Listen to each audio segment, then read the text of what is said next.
الرحيم نحمده ونصلي ونسلم على رسوله الكريم اما بعد ولا تهنوا ولا تحزنوا وانتم الاعلون ان كنتم مؤمنين. یہ اہل ایمان سے اللہ کا وعدہ ہے کہ کم ہمت نہ ہونا، غمزدہ نہ ہونا، غالب تم ہی ہوگے اگر ایمان پر کھڑے رہے.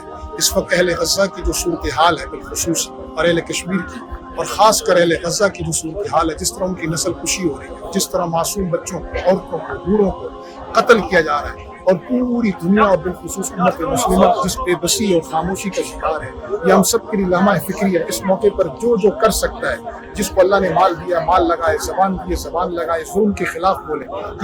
یہ درجہ ہے، بولنا اس ظلم کے خلاف یہ درجہ ہے. ظالم کا ہاتھ روکے، مظلوم کی حمایت میں کھڑا ہو اور اپنی ہر ممکن استعداد کو ان مظلوموں کی حمایت میں استعمال کرے اور کسی بھی صورت نہ کم ہمت ہو نہ خوش فہم ہو.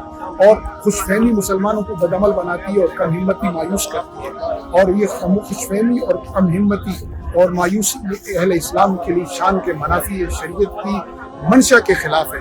جب 70 لاشیں تھیں غزوہ احد میں اور مدینہ چھوٹا سا مدینہ تھا، پوری مسجد نبی جتنا مدینہ تھا، مدینہ کے ہر گھر میں ایک لاش تھی. خود میرے آقا کریم صلی اللہ علیہ وسلم نے ایک شہید کی میت تھی میرے آقا کے گھر میں. اس وقت آقا کریم صلی اللہ علیہ وسلم پر جو آیتیں اتری وہ یہی تھی، کم ہمت نہیں ہونا، غمزدہ نہیں ہونا. اس سے پہلے امت پر سقوط بغداد بھی ہوا ہے، سقوط غرناطہ بھی ہوا ہے، لیکن ہمیں اس سے عبرت پکڑنی چاہیے. سقوط ڈھاکہ بھی ہوا ہے، سقوط ہند بھی ہوا ہے، مغلیہ سلطنت کا زوال، سقوط خلافت عثمانیہ بھی ہوا ہے. ہم پھر سے انشاءاللہ زندہ ہوں گے جہاں میں اہل ایمان مثل خورشید جیتے ہیں، ادھر ڈوبے ادھر نکلے، ادھر ڈوبے ادھر نکلے. شرط یہ ہے کہ نہ خوش فہمی میں رہنا ہے، نہ مایوسی کا شکار ہونا ہے. قرآن و سنت اور جہاد فی سبیل اللہ کے راستے کو اپنانا ہے. انشاءاللہ کامیابی ہماری ہوگی. مشکل حالات ہیں، چھانٹی ہو رہی ہے. احسب الناس ان يتركوا ان يقولوا آمنا وهم لا يفتنون ولقد فتنا الذين من قبلهم فليعلمن الله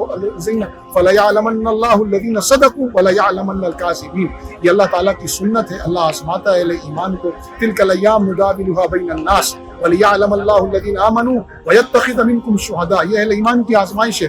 آج اہل غزہ پر زمین تنگ ہے. انشاءاللہ ایک وقت آئے گا، کچھ عرصے کے اندر ہی وہ وقت آئے گا جب دنیا کے ہر ظالم کے لیے اور بالخصوص اسرائیل کے یہودیوں کے لیے یہ زمین تنگ ہوگی اور اللہ تعالیٰ کا دین دنیا میں غالب ہوگا. كتب اللہ لأغلبن انا ورسلی، یہ اللہ کا وعدہ ہے. بس ان تنصر اللہ پر کھڑے ہو جائیں. ینصرکم یثبت اقدامکم کا وعدہ اللہ ضرور پورا کرے گا. ہم اہل غزہ کے ساتھ کھڑے تھے، کھڑے ہیں، کھڑے رہیں گے انشاءاللہ. ہم مایوس نہیں ہیں، نہ مایوس تھے.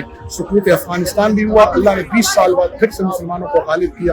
سقوط شام ہوا، اللہ تعالیٰ نے پھر سے مسلمانوں کو غالب کیا. انشاءاللہ یہاں بھی ہم ہی غالب ہوں گے.